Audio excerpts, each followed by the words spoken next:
El curioso síndrome Delia Reboredo. Por Alberto Francisco Lizarzaburu Marzano.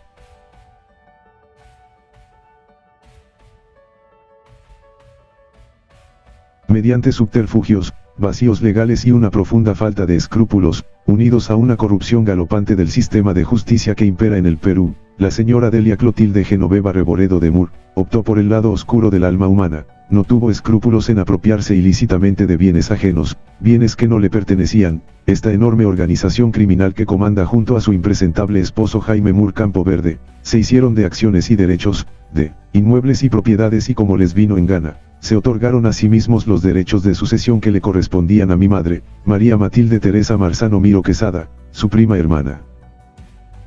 Acá me detengo y le pido al lector interesado, que concentre su atención, porque lo que viene a continuación es la revelación de una serie de hechos perfectamente comprobables que demuestran que el sistema de administración de justicia imperante en el Perú, es en la práctica un conjunto de engranajes de formalización de la injusticia que favorece a los poderosos, como Delia Clotilde Reboredo Marzano de Mur y que reafirma en el tiempo, la ausencia de una sindéresis mínima en la burocracia estatal, ya que como se verá, los actos criminales en este caso son emblemáticos porque prevalecen décadas en una impunidad que denigra y degrada a las instituciones.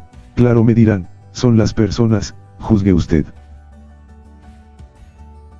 Aquí no estamos frente a un hecho grave, sino criminal, y los hechos criminales tienen respuestas penales. Estamos hablando de una asociación ilícita para delinquir, organización criminal. Delia Clotilde Reboredo Marzano de Mur, es una distinguida abogada, defensora de los derechos humanos, y hay que señalar que, como profesional destacó como magistrada del Tribunal Constitucional y decana del Colegio de Abogados de Lima. Su prestigio la precede, ha construido una imagen proba de sí misma, casi inmaculada.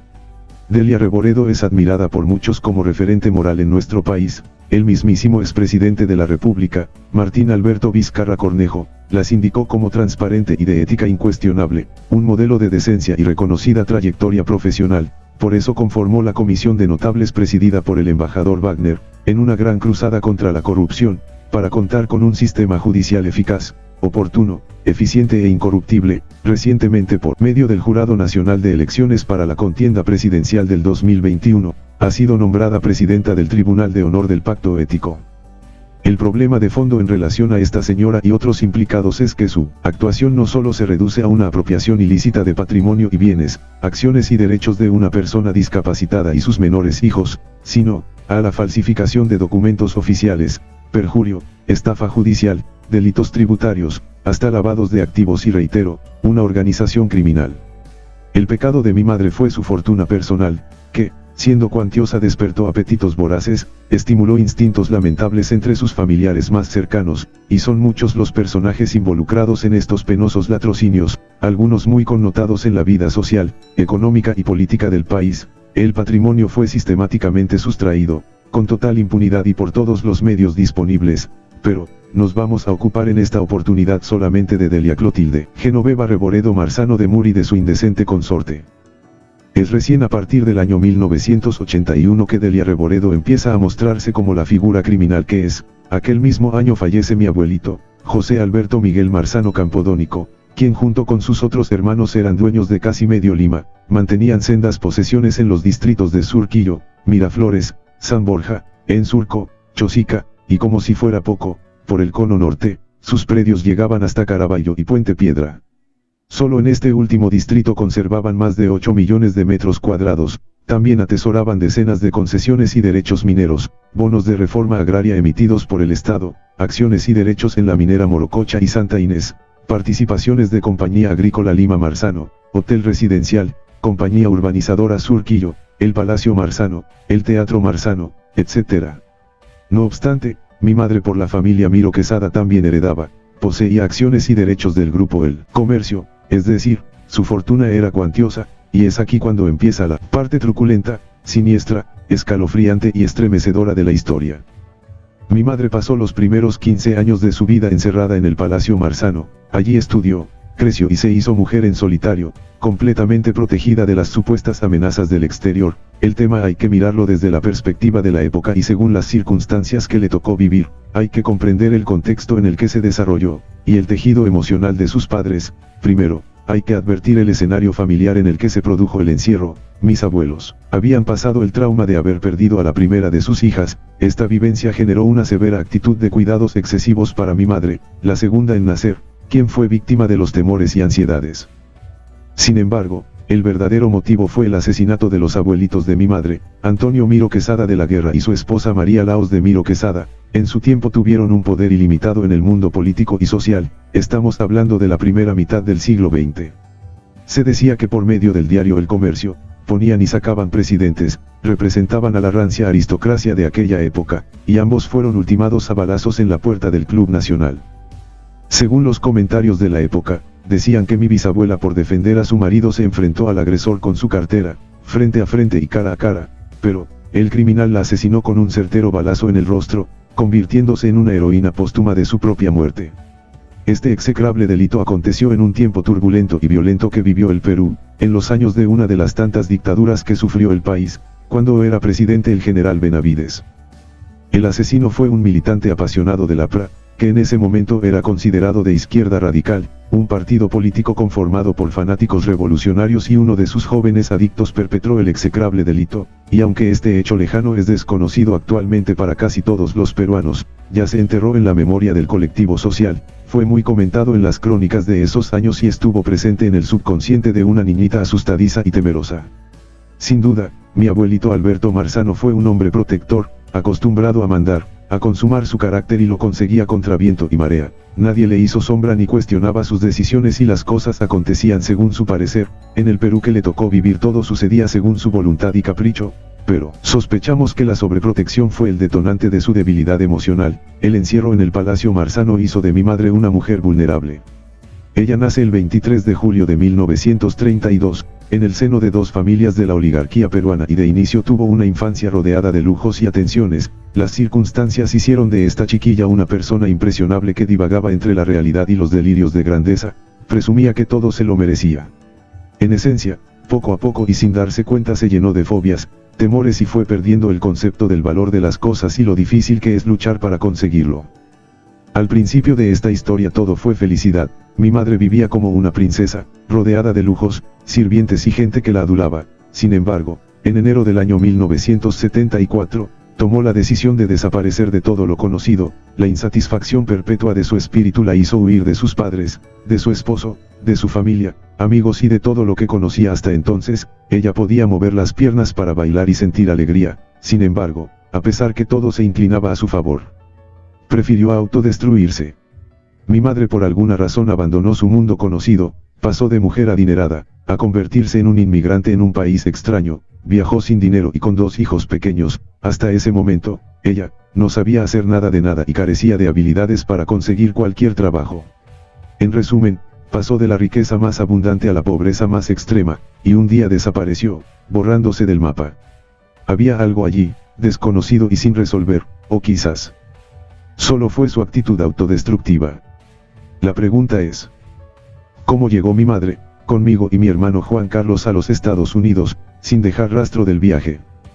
Siendo hija única de un hombre acaudalado, mi abuelito la buscaría por mar, cielo, aire y tierra. El escenario pintaba atroz y desgarrador. Esta huida cinematográfica lo hicimos con otras identidades, reitero, nos hicimos humo y desaparecimos para siempre. Yo tenía 5 años. En esa coyuntura, mis abuelitos sufrieron un golpe devastador en sus vidas. Ambos fueron abandonados durante su ancianidad al más severo desamparo afectivo y emocional. La repentina desaparición de su única hija y de sus 2 nietos menores, fue para ellos un acontecimiento doloroso, terrible y devastador. ¿Qué pudo ser más violento y aterrador para mis abuelitos, que la tierra se trague de golpe a toda tu familia y que no sepan en dónde se encuentran? Esto fue lo que pasó. Ambos ancianos sufrieron una profunda herida, una estaca directa en el corazón, y presumo que sus últimos años fueron inenarrables. No saber el lugar de residencia de su única hija y de sus 2 nietos, es morir en vida. Lamentablemente fallecieron sin saber dónde ubicarla. Fueron 7 años de largas búsquedas e indagaciones y no nos hallaron. No pudieron despedirse, se fueron a la eternidad en la más profunda soledad y desamparo afectivo. Toda su familia había desaparecido de la faz del planeta, la tierra se los había tragado y no existía ninguna pista ni nada que diera rastro de su ubicación. En migraciones no estaba registro alguno de salida hacia el exterior, que pudiera dar una huella de nuestro lugar de domicilio. La vida pasó factura. Delia Reboredo, mostró su turbador compromiso con la malignidad, y se puso en evidencia cuando inscribió a su favor en los registros públicos de Lima, un poder absoluto sobre los bienes y acciones de mi madre, incluso, repito, estando mi abuelito Alberto Marzano aún vivo, no les parece raro que pudiera ubicarnos, y nada sucede por casualidad. Estamos ante una mujer capaz de todo, de llegar hasta las últimas consecuencias posibles por lograr sus propósitos, sin los límites y frenos de la decencia. En estos últimos 40 años tiene a Jaime Moore a su lado, respirando mafia por todos lados, porque ambos están acostumbrados a medrar de lo ajeno y a vivir de apariencias. El 25 de junio de 1981, la Oficina Nacional de los Registros Públicos emitió un poder a su favor de María Matilde Marzano Miro Quesada de Buschard, americana por naturalización, anteriormente de Lizarzaburu. Las facultades que le otorgaban era proteger la herencia, comprar, vender y un largo etcétera de supuestos beneficios, dejándola en una posición vulnerable para proteger sus cuantiosas propiedades. Los procedimientos de esta devastación están infestados de vicios de nulidad que determinan su invalidez e imposibilidad jurídica y solo denota la lamentable catadura moral. Aquí se hicieron de una fortuna mala vida, posiblemente con la participación y el apoyo de algunas notarías, el Poder Judicial y los registros públicos. Consta en el Consejo Provincial de Lima, en los registros del Estado Civil, sección de matrimonio, un documento del 17 de febrero del año 1968, en donde mi madre, María Matilde Teresa Marzano Miro Quesada contrae enlace conyugal con mi padre, Gustavo Francisco Lizarzaburu Fariña, y el acta de disolución tiene fecha de término el 8 de febrero de 1991, es decir, el poder que recibió Delia Reboredo para manejar una fortuna cuantiosa, fue otorgado por una persona inexistente. Es evidente que se fraguaron documentos, el poder tenía nombres incorrectos, apellidos erróneos, nunca existió en el Perú una señora María Matilde Marzano Miro Quesada de Buschard, la persona en cuestión se encontraba casada con un señor Lizarzaburu, mi padre. Es menester mencionar que Registros Públicos nunca cruzó información con la Oficina del Registro Nacional de Identificación y Estado Civil, RENIECE. Mi madre María Matilde Teresa Marzano Miro Quesada no aparece por ningún lado con el apellido de Casada Buschard, y no existe ninguna inscripción de matrimonio en el futuro con ese apellido. Incluso, el divorcio entre mis padres fue consecuencia de este irrito poder, y no es mi imaginación la que me juega una pasada. Allí están los documentos oficiales en SUNARP y RENIECE para ser constatados. Nunca van a desaparecer del archivo. Delia Reboredo es un personaje que se ha construido a su alrededor una imagen de mujer intachable, decente, honrada y virtuosa. Aparece como una profesional connotada y de prestigio, una abogada defensora de la democracia, la justicia y los derechos humanos, una dama de sociedad muy reconocida en el mundo académico, político, y mientras le tocó ser funcionario público simuló conducirse con dignidad. Delia Reboredo se desempeñó en la Cátedra de Derecho Internacional y Asuntos Jurídicos en varias universidades peruanas, como son la Católica y la Universidad de Lima. También fue profesora en la Academia Diplomática del Perú y en los Estados Unidos se desempeñó como profesora visitante de la Universidad de Yale, de Georgetown, de la Estatal de Luisiana y de la Universidad de Berkeley, en California. Fue directora de la Academia de la Magistratura, y desde el año 1993, es árbitro del Centro de Arbitraje de la Cámara de Comercio de Lima. Hay que reconocer que su opinión es atendida por el mundo estudioso. En el 2016 fue incorporada como académico de número de la Academia Peruana de Derecho. Entonces, sabía perfectamente lo que hacía. No obstante, a pesar de toda la parafernalia de títulos y grados académicos, es capaz de perpetrar los mayores abusos contra un ser indefenso, quitándole todo su patrimonio sin darse por aludida. Lo hizo sin titubear y valiéndose de artificios legales, por todos los medios disponibles que estuvieron a su alcance. Al actuar como lo hizo, estuvo fuera de la ley y las entidades del Estado miraron para otro lado, deliberadamente se hicieron cómplice de este atropello y tienen que responder por ello.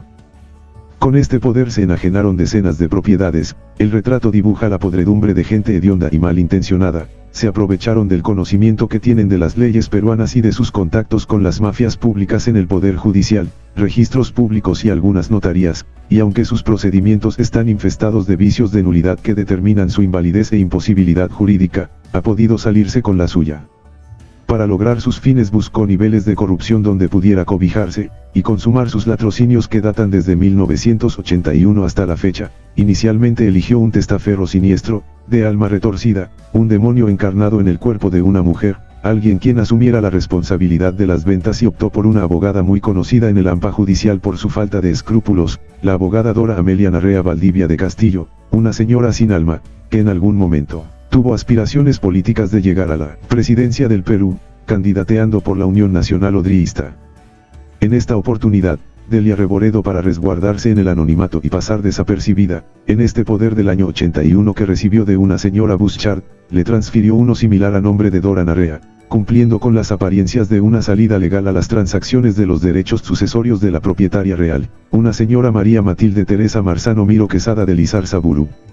Lo curioso es que no existe financieramente ningún comprobante bancario que indique que mi madre recibió algo de dinero por las ventas de su patrimonio familiar. En buen romance, este binomio estafador ingresó de lleno en un universo manchado de ilegalidades y felonías, se unieron solo para delinquir, lo hicieron abusivamente, desaprensiva y despiadadamente. La señora Narrea con este documento se hicieron numerosas transacciones, como las acciones y derechos que mi madre mantenía en el grupo El Comercio o como la casa de mi abuelito Alberto, cito en Jorge Chávez 300, en el distrito de Miraflores.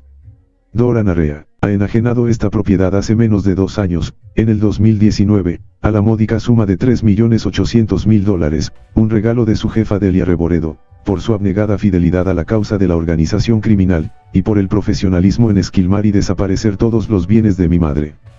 Delia Reboredo, con su sola presencia contamina el sistema de justicia y con sus tentáculos mafiosos revela el enorme grado de inmoralidad que existe en las entidades públicas peruanas. En esencia, viene aprovechándose del conocimiento que tiene de las leyes peruanas y de sus contactos, desde hace décadas de años mantiene una organización criminal a su servicio, le sirve para transferir propiedades a su entorno más cercano, con ventaja y alevosía.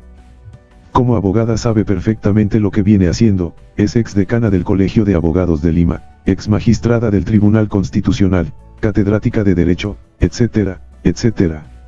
Por eso, quiero mostrar mi más profundo desasosiego y vergüenza por el nombramiento de Delia Clotilde Reboredo Marzano de Mur, como presidente del Tribunal de Honor de Pacto Ético Electoral, para los comicios generales convocados para las presidenciales de este 2021, hace tan solo 2 años fue señalada como referente moral de toda la nación, para contar con un sistema judicial eficaz, oportuno, eficiente e incorruptible en el Perú. El mismísimo presidente de la República Martín Alberto Vizcarra Cornejo las indicó como transparente y de ética incuestionable, un modelo de decencia. Dios mío, es una desgracia para todos los peruanos.